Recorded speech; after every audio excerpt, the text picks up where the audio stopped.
Audio Jungle. Audio Jungle.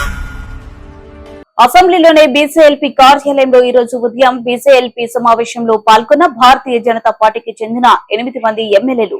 ఈ సందర్భంగా బీసీఎల్పీ నాయకులు ఏలేటి మహేశ్వరరెడ్డి మాట్లాడుతూ రాబోయే బడ్జెట్ సమావేశాల్లో అనుసరించాల్సిన వ్యూహాలపై చర్చించామన్నారు.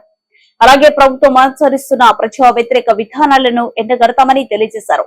ఈ సమావేశంలో Goshamahal MLA Raja Singh, Sirpur MLA doctor Palvai Harish Babu, Mudhole MLA Rama Rao Patel, Adilabad MLA Payal Shankar, Kamareddy MLA Venkata Ramana Reddy, Armoor MLA Rakesh Reddy, Nizamabad MLA Dhanpal, Suryanarayana Gupta పాల్గొన్నారు.